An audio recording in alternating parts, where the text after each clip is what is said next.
Good morning class. आज हम कक्षा 10 का क्षितिज का पाठ 9 पढ़ेंगे। फसल। कवि नागार्जुन जी ने जो यह लिखा है, फसल कविता है बेटा, उनकी बहुत ही सुंदर कविता है कि उन्होंने इस कविता में दर्शाया है कि किस प्रकार जो किसान लोग हैं वो फसलों को उगाते हैं, अनाज को उगाते हैं और तब जाकर हमें कहीं पर अनाज पैदा मिलता है। अनाज पैदा होता है उस समय और बहुत अधिक मेहनत लगती है बच्चों उनको फसल करने में, ठीक है। तो तब हमें जाकर कहीं पर अनाज मिलता है और अब तब हम उससे अपने जीवन का निर्वाह करते हैं कि किस प्रकार किसान इतनी मेहनत करते हैं फसलों को उगाने में। एक हाथ नहीं, हज़ारों हाथ की ज़रूरत वहाँ पर पड़ती है। तो सबसे पहले हम कवि नागार्जुन जी का जीवन परिचय पढ़ेंगे। कवि नागार्जुन जी जिन्होंने बहुत ही सुंदर सुंदर कविताएं लिखी हैं, बहुत ही सुंदर सुंदर उनका क्या किया है, वर्णन किया है। नागार्जुन जी का जीवन परिचय है। नागार्जुन जी का जन्म सन 1911 में ज्येष्ठ पूर्णिमा को बिहार के सतलखा में हुआ था। इनके पिता का नाम गोकुल मिश्र और माता का नाम क्या था, उमा देवी था। बाद में नामकरण के बाद इनका नाम वैद्यनाथ मिश्र रखा गया और 6 वर्ष की आयु में ही इनकी माता का क्या हो गया बच्चों, देहांत हो गया। देहांत का अर्थ होता है मृत्यु हो गई। इनके पिता इन्हें कंधे पर बैठाकर अपने संबंधियों के यहाँ एक गांव से दूसरे गांव में आया जाया करते थे। इस प्रकार से बचपन में ही इन्हें पिता की लाचारी के कारण क्या हो गई थी, घूमने की आदत पड़ गई थी और यह बड़े होकर घूमना भी इनका क्या बन गया था, स्वाभाविक अंग बन गया था। और बेटा ये इतनी सुंदर सुंदर कविताएं लिखते थे कि उन कविताओं से बाकी व्यक्तियों को भी संबोधित किया करते थे। और इन्होंने अपनी संस्कृत की पढ़ाई बनारस में जाकर के और वहीं पर ही इन पर आर्य समाज का बहुत अधिक प्रभाव पड़ा और बौद्ध दर्शन की ओर इनका क्या हुआ, झुकाव हुआ। उन दिनों राजनीति में सुभाष चंद्र बोस इनके क्या थे, प्रिय थे और इन्हें बनारस से निकलकर कोलकाता में दक्षिण भारत घूमते हुए लंका के विख्यात विद्या अलंकार परिवेण में जाकर बौद्ध धर्म की इन्होंने शिक्षा ली। तो अब हम पढ़ेंगे कवि की कविता, नागार्जुन कवि की कविता पढ़ेंगे अब हम, फसल। देखिए यहाँ पर कितने सुंदर दृश्य है और ये बता रहे हैं कि जो ये फसल का वर्णन किस प्रकार किया गया है, ठीक है।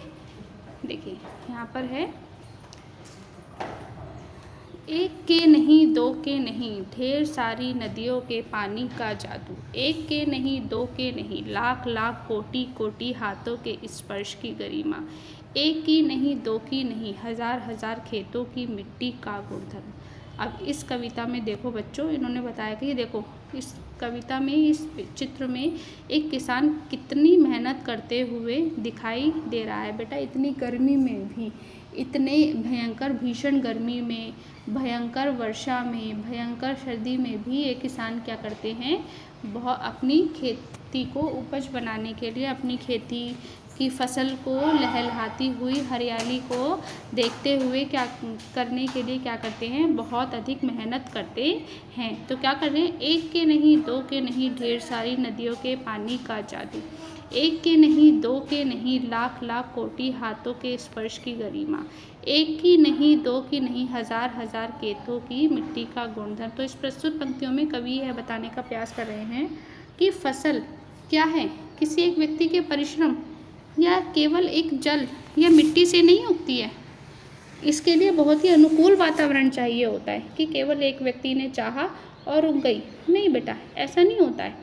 उसके लिए क्या है, जल या मिट्टी से नहीं उगती, उसके लिए क्या है, अनुकूल वातावरण चाहिए होता है। और इसी के बारे में आगे लिखते हुए ये भी कह रहे हैं कि एक की नहीं है, दो की नहीं है, लाखों लाखों नदियों का पानी इस फसल को उपजाऊ बनाता है, ठीक है ना। नदियों का पानी इनको मिलता है तो यह फसल क्या होती है, पैदा होती है। किसी एक नदी में इस प्रकार के गुण नहीं होते हैं कि जब कई नदियाँ आपस में मिलती हैं तो उसमें सारे गुण आ जाते हैं और क्या हो जाता है, बीजों को अंकुरित होने की सहायता करती हैं। जब बहुत सारी नदियों का पानी एक साथ मिलता है तभी जाकर फसल क्या होती है, पैदा होती है। एक नदी के पानी से नहीं होती है, बहुत सारी, एक के नहीं दो के नहीं ढेर सारी नदियों के पानी का जादू है जिससे यह फसल उगती है। आगे वो बताते हैं जो बीजों को क्या होती है, अंकुरित होने में सहायता करती है और फसल क्या होती है, ठीक खिल उठती है। ठीक उसी प्रकार केवल एक नहीं या दो नहीं बल्कि हजारों लाखों लोगों की मेहनत और पसीने से यह धरती उपजाऊ बनती है और फसल फसल क्या होती है, सुंदर लगने लगती है, लहलहाने लगती है। केवल एक व्यक्ति या 2 व्यक्तियों से नहीं, हजारों हजारों लाखों लाखों लोगों के मेहनत से और पसीने से ही यह धरती उपजाऊ बनती है और उसमें बोए गए बीज क्या हो जाते हैं, अंकुरित हो जाते हैं।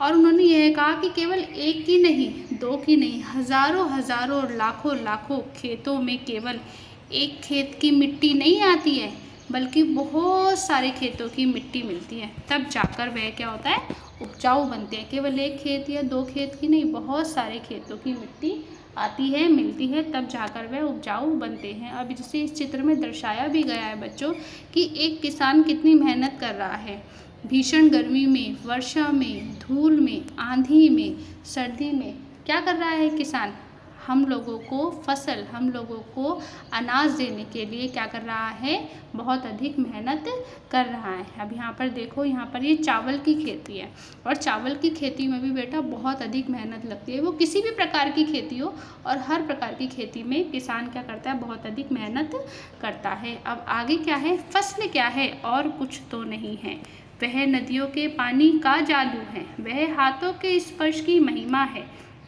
भूरी काली संदली मिट्टी का गुण धर्म है, रूपांतर है सूरज की किरणों का, सिमटा हुआ संकोच हवा की थिरकन का। अब उन्होंने कहा कि फसल क्या है, कुछ भी तो नहीं है। प्रस्तुत पंक्तियों में कवि यही कह रहे हैं कि क्या है फसल, अर्थात ये कहाँ से पैदा हो रही है, कैसे पैदा हो रही है। इसके बाद अब कवि खुद ही इस बात का उत्तर दे रहे हैं। वो कह रहे हैं कि उत्तर देते हुए कहते हैं कि फसल कुछ भी नहीं, बहुत सारी नदियों के पानी का जादू है। वो कुछ भी तो नहीं है, फसल क्या है। उन्होंने पहले प्रश्न पूछा और फिर उस प्रश्न का स्वयं उत्तर दिया कि क्या उत्तर दिया, कि फसल कुछ भी नहीं है, बहुत सारी नदियों के पानी का क्या है, जादू है, वह हाथों के स्पर्श की महिमा है। वो बहुत सारे हाथों के स्पर्श, हाथ लगे हुए हैं उसमें, हजारों हाथों के स्पर्श की महिमा है।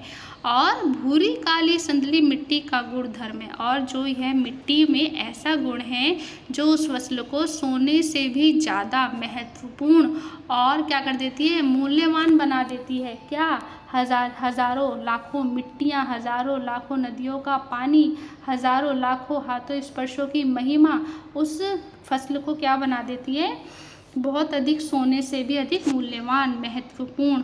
और यह जो सूरज की किरणें हैं, रूपांतर है सूरज की किरणों का, सिमटा हुआ संकोच हवा की थिरकन का। उन्होंने ये कहा है कि देखो ये फसल कितनी सुंदर नज़र आ रही है, और ये किस कारण से नज़र आ रही है, कि यह सूरज की किरणों और हवा का ही उपकार है, जिससे यह कारण ये फसलें पैदा हो रही है। और अपनी पंक्तियों में कवि यह बताने का प्रयास कर रहे हैं कि बच्चों देखो, ये जो सूरज की किरणें हैं और हवा का ही असर है कि यह फसल कैसी लग रही है, सोने से भी अधिक मूल्यवान है।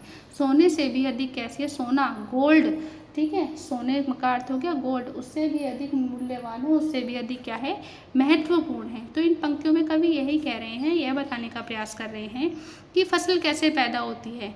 हम इसी अनाज के कारण तो जिंदा हैं, और हमें यह पता होना चाहिए बच्चों कि आखिर इन फसलों को पैदा करने में नदी, आकाश, हवा, पानी, मिट्टी और किसान के परिश्रम की क्या होती है, जरूरत पड़ती है, और हमें इनके महत्व का ज्ञान होना चाहिए। तो इस कविता में बच्चों यही बताया गया है कि यह जो फसल है, ये किसी एक व्यक्ति की मेहनत से नहीं है, किसी एक नदी के पानी से नहीं है, किसी एक खेत की मिट्टी से नहीं है। इस फसल को उगाने के लिए, इस फसल को महत्वपूर्ण बनाने के लिए, इस फसल को मूल्यवान बनाने के लिए बहुत सारी नदियों का पानी लगा है, बहुत सारे हाथों का स्पर्श लगा है, और बहुत सारे खेतों की मिट्टियाँ लगी हैं, कि जिससे कि क्या हो जाए, यह फसल कैसी बन जाए, बहुत सुंदर बन जाए, लहलहाए, सुंदर बने, सोने से भी सुंदर। ये गेहूं की बालियां हैं जो कैसी प्रतीत हो रही हैं, सोने जैसी, गोल्ड जैसी, गोल्ड के आभूषण जैसी प्रतीत हो रही हैं। और यह देखो, ये किसान कितनी मेहनत कर रहा है, तो इस किसान के मेहनत के महत्व का ज्ञान क्या होना चाहिए, हमें होना चाहिए। अब कवि ये पूछ रहे क्या है फसल, कुछ भी तो नहीं है, और उन्होंने उत्तर दिया भी है कि बहुत सारी नदियों के पानी का जादू है फसल, हाथों के स्पर्श की महिमा है फसल। और यह जो मिट्टियाँ हैं ना, यह क्या है, भूरी काली संदली मिट्टी का गुण धर्म है फसल, और सूरज की किरणों का उपकार है, हवा का उपकार है। क्यों उपकार है, कि हमें इन पता होना चाहिए, हमें किसान, सूरज, नदी, पानी, मिट्टी, इन सब का उपकार हमें पता होना चाहिए कि फसल कैसे पैदा होती है। और इसी अनाज के कारण तो आज हम लोग जिंदा हैं। और हमें यह पता होना चाहिए कि आखिर ये फसल को पैदा करने में नदी, आकाश, हवा, पानी, मिट्टी और किसान के परिश्रम की ज़रूरत पड़ती है, जिससे हमें उनके महत्व का ज्ञान हो। बच्चों, अगर वो ही किसान मेहनत नहीं करेंगे और नदी हमें पानी नहीं देगी, बहुत सारी मिट्टियाँ हमें नहीं मिलेंगी, सूरज हमें धूप नहीं देगा, पर्यावरण हमें हवा नहीं देगी, और क्या नहीं होगा, बहुत सारे हाथों का स्पर्श इन मिट्टी को नहीं मिलेगा, इन फसलों को नहीं मिलेगा, तो क्या कभी फसल हो पाएगी? नहीं हो पाएगी। ठीक है, अनाज हमें मिल पाएगा? नहीं मिल पाएगा। इसलिए फसल को पैदा करने में नदियों के पानी का जादू, हाथों के स्पर्श की महिमा, बहुत सारे खेतों की मिट्टी, सूरज की किरणें और हवा का मिला जुला रूप है। और उन सबसे अधिक महत्वपूर्ण है एक किसान जो फसल को पैदा करता है ना बच्चों, जो फसल को पैदा करता है उसकी मेहनत, उसका परिश्रम। अगर वह परिश्रम नहीं करेगा तो हमें किसी भी प्रकार की फसल और अनाज नहीं मिल पाएगा।